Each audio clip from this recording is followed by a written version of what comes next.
Bonjour, bienvenue à toutes. Aujourd'hui, je vais parler d'un cas de figure où tu as quitté ton partenaire et tu te rends compte que tu as fait une erreur et que tu aimerais le répéter.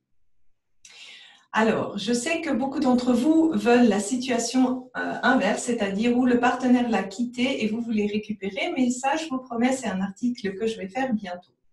Là, c'est plutôt que faire en fait quand tu avais pris cette décision de te séparer de ton partenaire et que tu regrettes cette décision. Et donc, avant de faire le pas, pour moi, c'est important que tu te poses un certain nombre de questions que moi, je vais te lister dans cet article. D'abord, la première chose, c'est de comprendre quelles sont tes réelles motivations. Parce que quand tu te sépares de quelqu'un, tu te retrouves en fait seul et en fait tu ne sais pas si tu vas bientôt rencontrer quelqu'un ou pas. Et cette situation en fait peut générer à ton cerveau reptilien une espèce de panique de se dire ouh là là, je vais jamais rencontrer quelqu'un et cela peut te faire douter si tu as pris une bonne décision ou pas. Particulièrement si tu as en toi cette peur d'être seul ou de ne pas rencontrer quelqu'un de bien rapidement.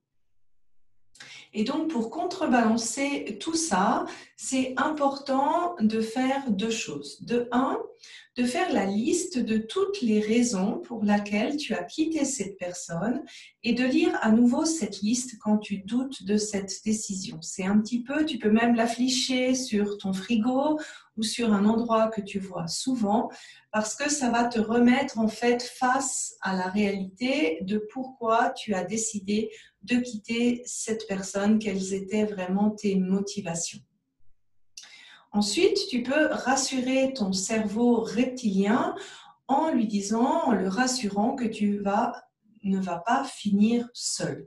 Alors, comment tu peux faire ça? Donc, ça dépend un petit peu de comment toi, tu fonctionnes au niveau de ton cerveau. Si tu es plutôt rationnel, tu peux regarder, par exemple, les statistiques d'hommes célibataires dans ta catégorie d'âge, dans ta ville, et tu verras qu'il y en a encore beaucoup.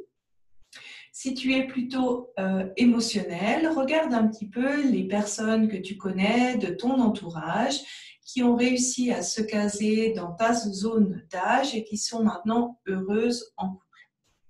C'est ce qu'on appelle un expandeur et c'est important de trouver en fait un cas de figure auquel tu crois, c'est-à-dire une fille que tu ne considères pas supérieure à toi parce qu'elle est plus intelligente ou plus belle, mais vraiment que tu trouves à ta hauteur, au même niveau et dont tu trouves le copain bien.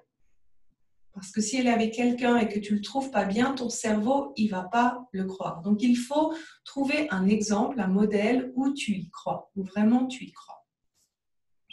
Ensuite, avant de faire ce pas, prends le temps de réflexion. Parce que si tu t'aperçois que tu as vraiment envie de retourner avec ton ex, que ce n'est pas lié à cette peur d'être seul, mais plutôt parce que tu l'aimes encore, il faut essayer de comprendre en fait qu'est-ce qui fait que quand même tu quittes cette personne. Quel est ton mécanisme de réaction par rapport à l'amour?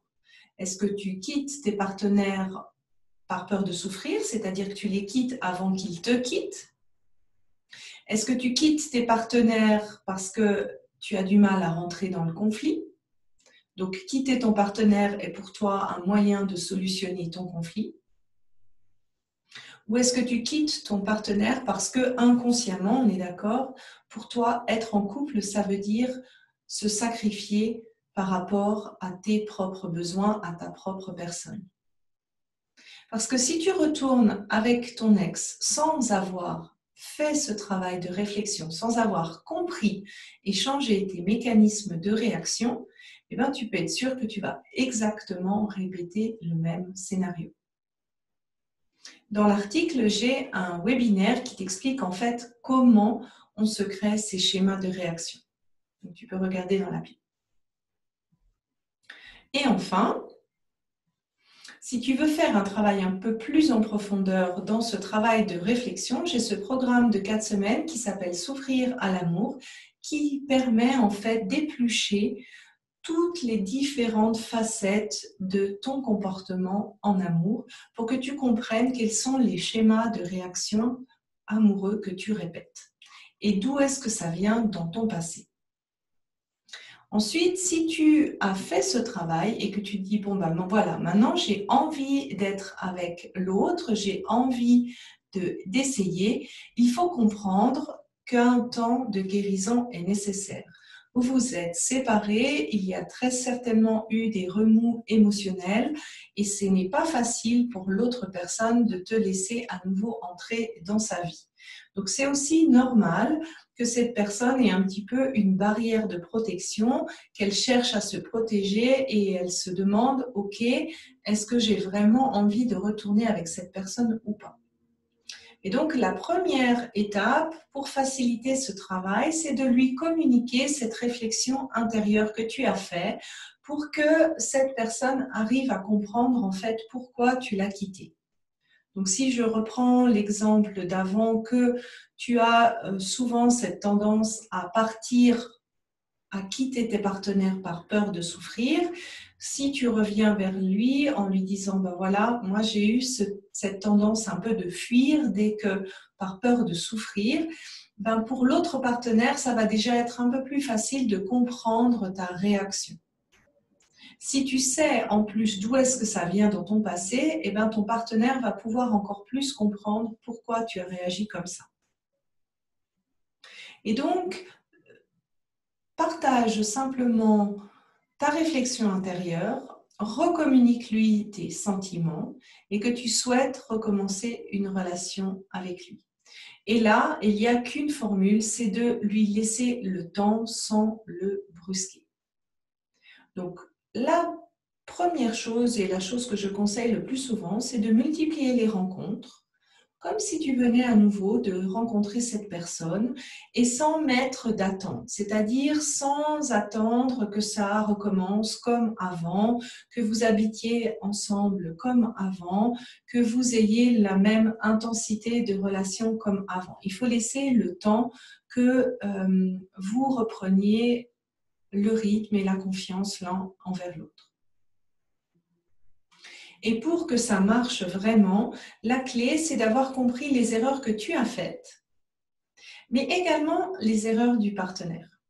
Parce qu'il est faux de penser qu'une séparation, il y a toujours un seul fautif. Il y a toujours 50-50. Et là, il faut te rendre compte que quand tu reviens avec un ex, vous avez certaines habitudes de comportement entre vous. Ce qui veut dire que c'est peut-être un petit peu plus difficile de changer ses habitudes et ses comportements. Et donc, pour t'aider dans ce chemin, mais fais la liste que toi, tu t'engages à faire pour changer. Si ton partenaire est ouvert à ça, il peut aussi faire sa liste, ce qu'il est prêt à changer pour que votre relation marche, ou peut-être ce qu'il serait prêt à faire pour que tu ne sois pas toujours dans la peur de souffrir. Et essayer de noter chaque jour ou chaque semaine, selon le rythme que tu décides, toutes les actions que tu as faites qui montrent ce changement. Parce qu'une idée est d'avoir ce changement dans la tête, mais l'autre est de l'appliquer. Donc note vraiment à chaque fois que tu as appliqué ce changement et pas à chaque fois que tu as décidé ce changement. Alors j'espère que cet article va t'aider. Il n'y a pas aucune chance, mais il faut être conscient que retourner avec son ex sans faire un travail de fond, c'est vraiment cause perdue. Donc vraiment, prends le temps de faire ce travail de réflexion. Et si tu as envie de le faire avec moi, n'hésite pas à me contacter.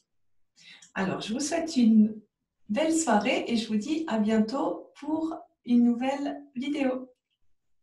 Au revoir tout le monde. Ciao Bridget.